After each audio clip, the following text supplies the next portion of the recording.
J'ai jamais fait quoi que ce soit pour que ça arrive. J'ai jamais dit quoi que ce soit pour que ça arrive. J'ai jamais même pensé un jour que je pourrais être quadri-amputée. Et c'est arrivé. Donc quel orgueil je peux encore avoir aujourd'hui de me poster devant la vie et de dire « je veux ça ».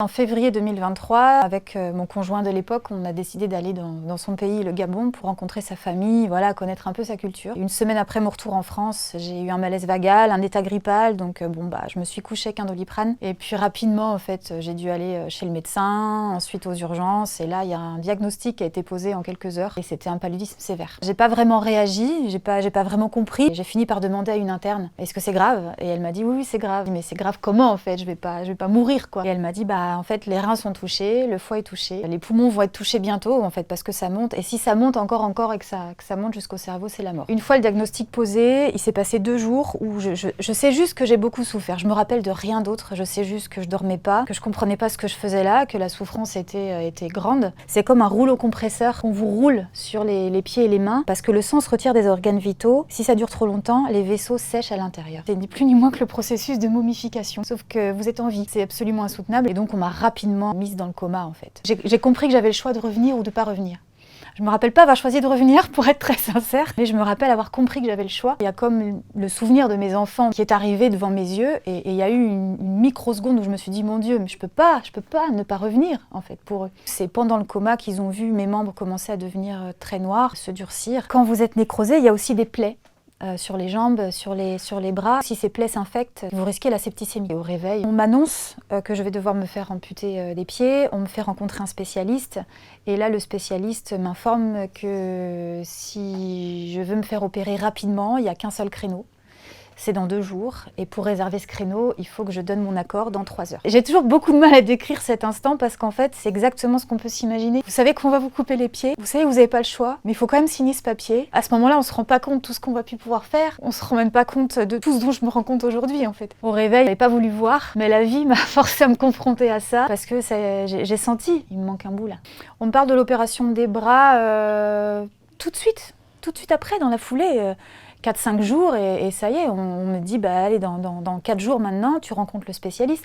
Et là, ça se passe de la même manière, c'est-à-dire qu'il me dit j'ai un créneau demain si vous voulez. Et il regarde mes mains et je sais que voilà, elles sont noires, mais noires, pas sombres, noires.